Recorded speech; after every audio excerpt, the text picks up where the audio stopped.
Welcome to my YouTube channel. आज मैं आपको क्लास 5th के लिए ईवीएस के चैप्टर नंबर 6 को पढ़ाऊंगी। साथ ही साथ पूरे ही चैप्टर के सभी क्वेश्चन आंसर भी लिखने बताऊंगी, ताकि अलग अलग वीडियो को देखने में आपका थोड़ा भी टाइम वेस्ट ना हो। तो पढ़ना स्टार्ट करते हैं। बुक के पेज नंबर 51 पर चैप्टर नंबर 6 है, जिसका नाम है बूंद बूंद दरिया दरिया। तो बच्चों, सबसे पहले हम चैप्टर के टाइटल को समझेंगे कि हम इस चैप्टर में किस चीज़ के बारे में पढ़ेंगे। तो बच्चों, इस चैप्टर में हम बारिश के पानी में, अलग अलग तरह के तालाबों के बारे में और बारिश के पानी को इकट्ठा करने से संबंधित बातों को समझेंगे। तो पढ़ना स्टार्ट करते हैं।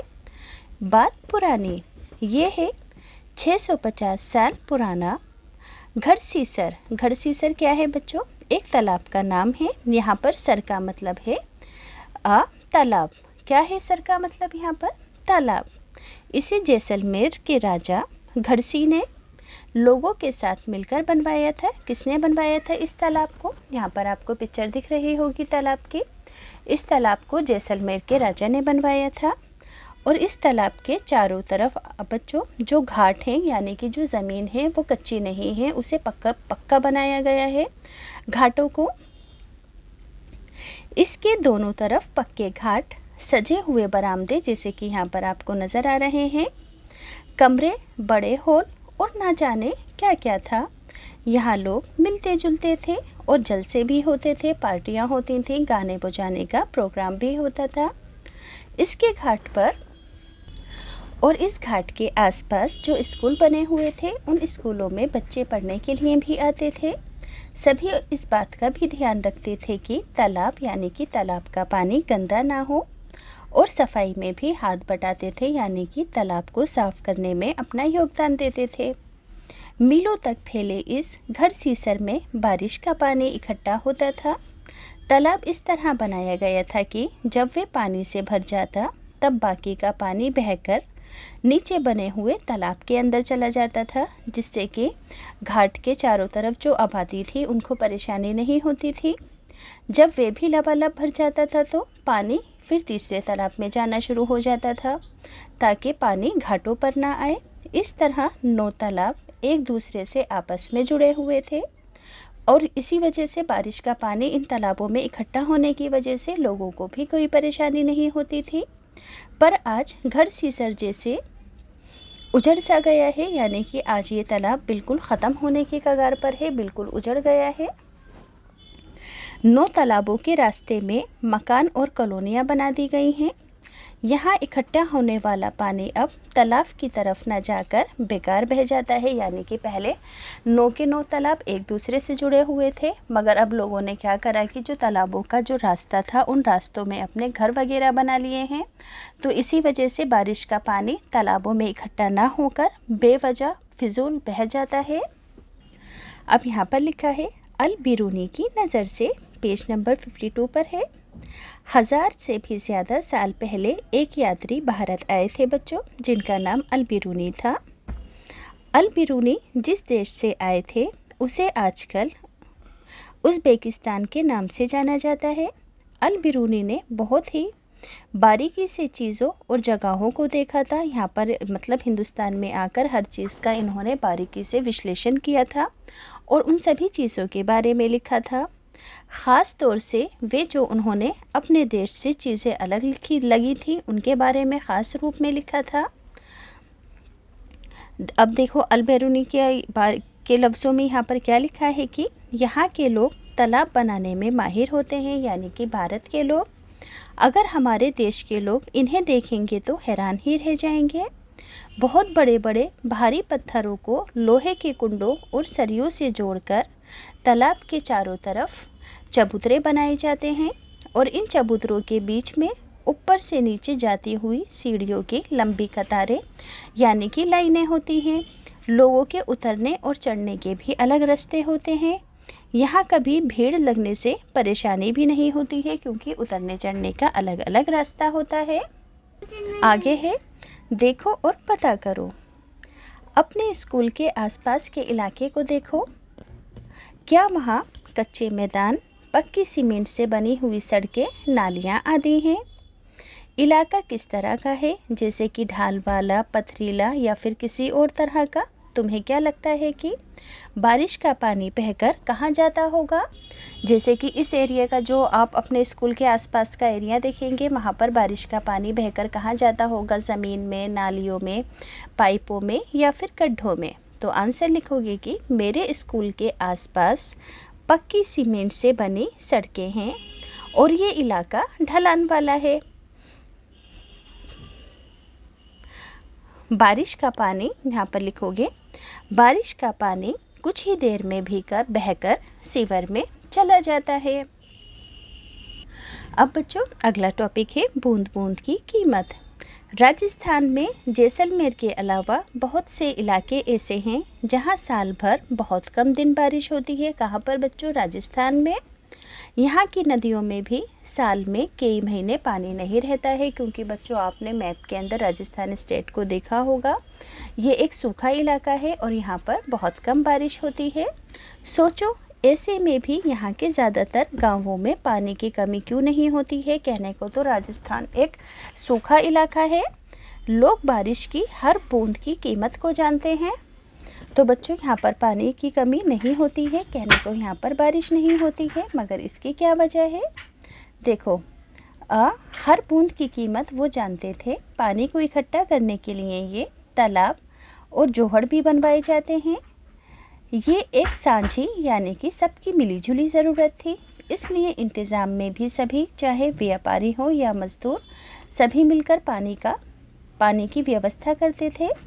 तालाब में से कुछ पानी ज़मीन सोख लेती है और इस तरह ज़मीन के आसपास के कुओं और बावड़ियों में भी पानी पहुंच जाता है। आसपास की ज़मीन भी नम और उपजाऊ हो जाती है। घर घर में भी बारिश का पानी इकट्ठा करने का इंतज़ाम होता है। देखो बच्चों, इस तरीके से छतों पर एक पाइप जुड़ा होता है नीचे टैंक के अंदर, और बारिश का पानी पाइप से होते हुए इस तरह से टैंक के अंदर चला जाता है। और जब ज़रूरत पड़ती है तो टैंक से पानी ज़रूरत के मुताबिक बाल्टी से या कोई मोटर लगवा लेता होगा, उससे ऊपर खींच लेते होंगे पानी को। तुमने क्या कभी बावड़ी देखी है? इस चित्र को देखकर तुम अंदाज़ा लगा पा रहे हो कि ये सीढ़ियाँ ज़मीन के नीचे कई मंजिल तक जा रही हैं। बच्चों आपने अगर निज़ामुद्दीन की बावड़ी देखी होगी तो उसके अंदर भी सीढ़ियाँ बनी हुई हैं, इसी तरीके से जैसे कि इस पिक्चर के अंदर बनाया गया है। तो ऐसे ही निज़ामुद्दीन की बावड़ी भी है जिसमें सीढ़ियाँ बनी हुई हैं। और ये बावड़ी क्यों होती थी? ताकि इसके अंदर पानी का इंतज़ाम किया जा सके। पुराने ज़माने में लोग काफ़िले बनाकर बहुत लंबे लंबे ग्रुप के अंदर सफ़र करते थे। अक्सर लोगों का मानना था कि प्यासे यात्रियों को पानी पिलाना बहुत नेकी का और बहुत अच्छा काम है, इसलिए कई जगहों पर बहुत ही सुंदर बावड़ियाँ बनवाई गई थी ताकि जो यात्री हैं इन बावड़ियों से पानी का इस्तेमाल कर सकें। अब है बच्चों पेज नंबर 54। क्वेश्चन नंबर 1 है कि क्या तुम्हारे यहाँ कभी पानी की किल्लत हुई है? अगर हुई है तो उसका क्या कारण था? तो आप लिखोगे कि हाँ, मेरे यहाँ पानी की किल्लत बहुत बार हुई है। जब दिल्ली जल बोर्ड में तकनीकी ख़राबी हो जाती है तब हमारे इलाके में पानी नहीं आता है। अब है अपनी दादी, नानी या किसी बड़े से बातचीत करो कि जब वे तुम्हारी उम्र की थी तब।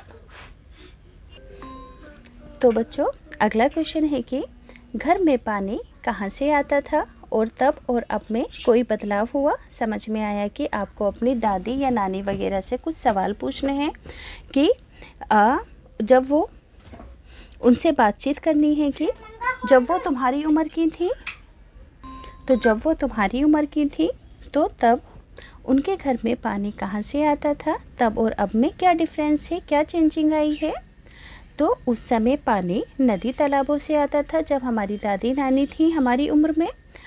अब हमारे यहाँ जो पानी है वो दिल्ली जल बोर्ड से आता है। अगला क्वेश्चन है कि मुसाफिर के लिए पानी का किस किस तरह का इंतज़ाम होता था, जैसे कि पियाऊ, मशक या फिर कुछ और आजकल सफ़र के अंदर लोग क्या करते हैं?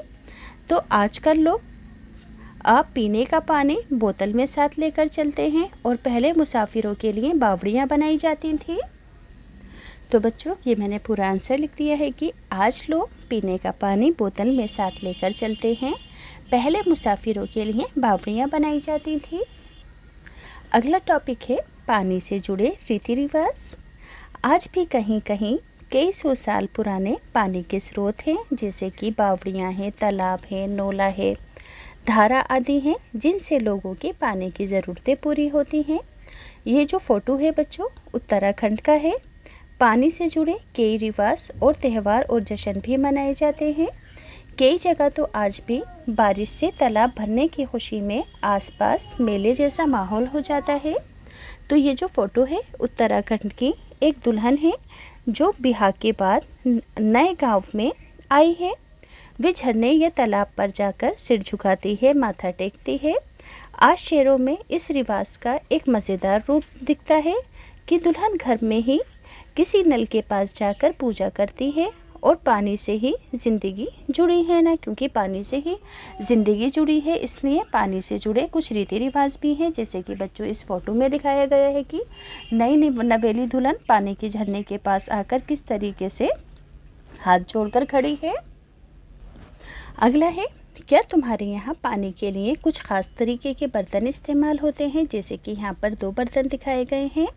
यहाँ देखो, इस सुंदर कुंडों वाले तांबे के बर्तन के अंदर पानी भरा जा रहा है और दूसरे चित्र के अंदर चमकदार पीला पीतल का घड़ा है। पानी भरने की जगह पर सुंदर सुंदर मूर्तियाँ भी बनाई गई हैं। क्या तुमने भी पानी की जगह पर कोई सुंदर इमारत बनी देखी है और कहाँ देखी है? तो आप लिखोगे कि हमारे स्कूल से कुछ दूरी पर एक कुआं है जो 900 साल पहले का है। पहले यहाँ के स्थानीय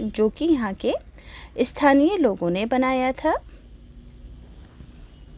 अब बच्चों देखो, इससे रिलेटेड क्वेश्चन आंसर हैं कि क्या तुम्हारे घर या स्कूल के आसपास कोई तालाब, कुआं या बावड़ी है? उसे देखो और इन क्वेश्चंस के आपको आंसर देने हैं। तो पहला क्वेश्चन है कि ये जो कुआं या बावड़ी है कितने साल पुरानी है और इसे किसने बनवाया था? तो आंसर लिखोगे कि हमारे स्कूल से कुछ दूरी पर एक कुआं है जो 900 साल पुराना है। पहले यहाँ के स्थानीय लोगों ने इसे बनाया था। क्या लिखोगे कि यहाँ के स्थानीय लोगों ने इस कुएं को बनवाया था। अगला क्वेश्चन है कि इसके आसपास किस तरह की इमारतें बनी हुई हैं? तो इसके आसपास लोगों के मकान हैं। अगला है, पानी साफ़ है या नहीं? क्या इसकी सफाई होती है? तो इसका पानी साफ़ नहीं है। तो क्या लिखोगे कि इसका पानी क्या है, पानी साफ़ है या नहीं, या इसकी सफाई होती है? तो इसका पानी साफ़ नहीं है। इसकी सफाई बहुत लंबे समय में होती है। अगला क्वेश्चन है कि यहाँ से कौन कौन पानी भरता है? तो यहाँ से अब कोई भी पानी नहीं भरता है क्योंकि सभी सप्लाई वाटर का इस्तेमाल करते हैं। क्या कभी यहाँ पर कोई त्यौहार मनाया जाता है? तो जब लड़का पैदा होता है तथा शादी ब्याह के मौके पर कुएं के पास आकर पूजा की जाती है। और क्या इस कुएं का जो पानी है वो सूख तो नहीं गया है? तो जो हमारे आसपास जो कुआं है उस कुएं में अभी भी पानी है। तो बच्चों सभी क्वेश्चन आंसर याद से कॉपीज़ में लिखना। अब अगला टॉपिक है, चर्चा करो। पुनीता के मोहल्ले में 2 पुराने कुएं हैं। उसकी दादी बताती हैं कि लगभग ये 15 से 20 साल पहले तक उनमें पानी रहा करता था।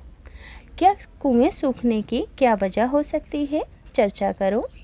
जैसे कि कई जगह मोटर लगाकर ज़मीन का पानी निकाला जा रहा है। तालाब जिनमें बारिश का पानी इकट्ठा होता था वो अब नहीं रहे। पेड़ों के आसपास और पार्क में भी ज़मीन को सीमेंट से पक्का कर दिया गया है। क्या तुम इसके अलावा और कोई भी वजह बता सकते हो जिसकी वजह से कुओं में पानी नहीं है? जैसे कि यहाँ पर वजहें बताई गई हैं कि मोटर लगाकर ज़मीन का पानी निकाला जा रहा है जिस वजह से कुओं के अंदर पानी नहीं बचा है। तो इसके अलावा बच्चों और ये भी रीज़न हो सकता है कि इन सभी के अलावा और भी कई कारण हो सकते हैं, जैसे कि पेड़ बहुत ज़्यादा काटना और कुएं की सही से देखभाल ना करना। तो इसी वजह से ही कुएं का पानी सूख गया होगा। अगला टॉपिक है, हाल की बात। आज लोग पानी का इंतज़ाम किस किस तरह से करते हैं?